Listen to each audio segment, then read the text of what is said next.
আসসালামু আলাইকুম গাইস, আমি সুটন আর আপনারা দেখছেন ছোট মিয়া স্টার ব্লগস। আর আজকের ব্লগটি শুরু করছি মূলত অফিস থেকে অফিস থেকে হারাই খুব খিদা লাগছে, তো আইডি কার্ড খোলাখুলি নাই, তো ভাত খাইতে শুরু করছি। তো ভাত খাওয়া খাই শেষ হয়ে গেলো, মূলত আইডি কার্ড খুললাম, তারপর ফ্রিজ থেকে মাছ নিয়ে আইছি। এটা ছিল পাঙ্গাস মাছ, গত শুক্রবার যে মাছটা কাটছিলাম এটা ছিল ওই মাছটা। তো মাছটা আমার কাটা শেষ, এখন এই মাছটাতে আসলে পানি দিয়ে নিছি যেন মাছটা নরম হয়ে যায়। তারপর আমি মূলত পেঁয়াজ আর মরিচ কেটে নিতেছিলাম। মূলত আজকে আমি মাছ ভর্তা বানাবো তার জন্য, আর সাথে একটা ডাল রান্না করব, যেহেতু কালকে পরের দিন শুক্রবার আছে, তো শুক্রবার স্পেশাল কিছু খাওয়া হবে, তার জন্য আজকে ডাল আর ভর্তাই খাওয়া হবে। প্রথমে আমি ডালগুলো নিয়ে নিলাম, ডালগুলো পানিতে চুবিয়ে ভালো করে ধুয়ে নিলাম। ধুয়ে নেওয়ার পর একটা পাতিলে তুলে এখানে পানি দিয়ে চলে গিয়েছিলাম চুলাপাড়ে। তো চুলাপাড়ে ডালটা আমি উঠিয়ে দিব, ডালটা উঠিয়ে দিয়ে আমি রুমে চলে এসেছি। রুমে চলে এসে ডালের জন্য পেঁয়াজ আর মরিচ কেটে নিব, আর সাথে ভর্তার জন্য যা যা কাটা লাগে সেগুলো কেটে নিব। মূলত আজকে অফিসে খুব প্যারা হয়েছে, অনেক কাজ কাম করার পরেও আসলে কামে শুধু বারবার ভুল হচ্ছিল, যার কারণে আসলে খারাপ লাগে। নিজেরা কাম করি, যখন নিজেদের খারাপ লাগে, যখন নিজেরা কাম করে নিজেদের ভুল হয় তখন আসলে খারাপ লাগে। কিছু করার নাই, তারপরেও ভুল ভ্রান্তি হয়ে যায়, ভুল ভ্রান্তি মিলিয়েই কিন্তু এই পরিবেশ। তো আমরা মানুষ মাত্র ভুল করবে, এটাই স্বাভাবিক। তারপর আমার এদিক দিয়ে কাটাকাটি শেষ হয়ে গেলো, দেন আমি এখন নিয়ে চলে গিয়েছিলাম। আর মূলত ভিডিওগুলো আমার ভাস্তিই করে দেয়, আমার মানে ভাইজির মাইয়া, তো সেই কিন্তু ভিডিওগুলো করে দেয়। তো তারপর আমার ডাইলে আমি দিয়ে দিলাম ধনিয়া পাতা, দিয়ে দিলাম কাঁচামরিচ, দিয়ে দিলাম পেঁয়াজ, আর তার সাথে একটু যে হলুদের গুঁড়া আর মরিচের গুঁড়া ছিল সেই গুঁড়াগুলো দিয়ে দিলাম।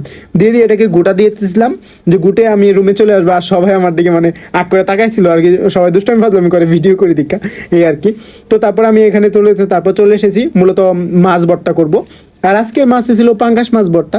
তো পাঙ্গাস মাছ ভর্তা করবো, এই সময় মনে হলো ডালটাকে একটু বাগার দিয়ে তারপর পাঙ্গাস মাছকে ভর্তা বানানো যায়। তো ডালটাকে এখন আমি বাগার দেবো। ডালটাকে বাগার দেওয়ার জন্য আসলে কি করা দেখতে পাবেন। তো প্রথমে আমি কড়াইয়ে দিয়ে দিলাম তেল দেওয়ার পর মূলত এখানে দিয়ে দিলাম একটু রসুন আর একটু গোটা জিরা দিলে আসলে ডাল বেশি ভালো লাগে এরকম আর কি। তো এগুলো একটু পুরা বাফ হয়ে গেলে আমি ডালের ভিতরে ঢেলে দিব।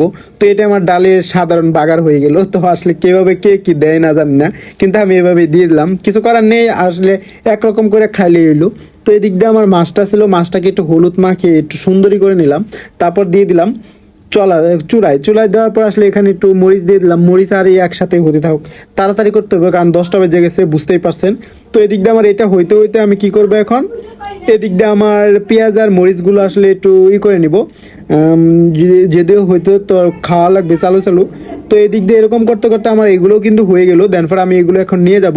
তো এখানে আমি একটু আর কি করব, ভাতগুলো চড়িয়ে দিয়ে গেলাম। তো ভাতগুলো চড়িয়ে রুমে আসলাম, রুমে এসে এখন আমি বটটাকে বানিয়ে নিব।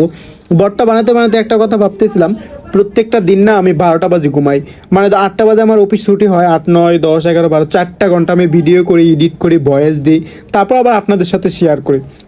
তো এগুলোই আসলে আমার কাজ, অফিস করা। দেন ফর এই আর একটা সেকেন্ড টাইম কাজ বেছে নিয়েছি, তো ইউটিউবিং কিংবা আপনার তো জানি না এখানে কিছু করতে পারবো কিনা, তবে আপনারা দোয়া করবেন, যদি আপনার পাশে থাকেন সাথে থাকেন অবশ্যই কোনো কিছু করতে পারবো।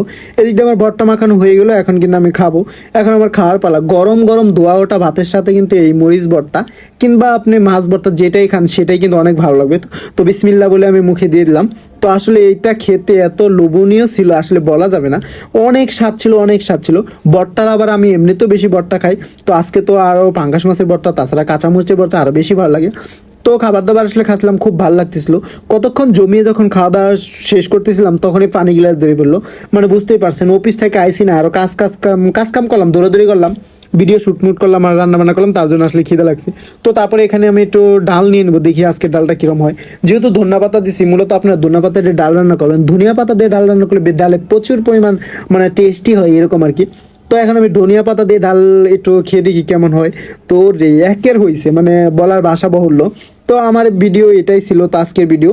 যদি ভিডিওটি ভালো লাগে প্লিজ আমাকে চ্যানেলটি সাবস্ক্রাইব করে দিবেন এবং আমার সঙ্গে থাকবেন।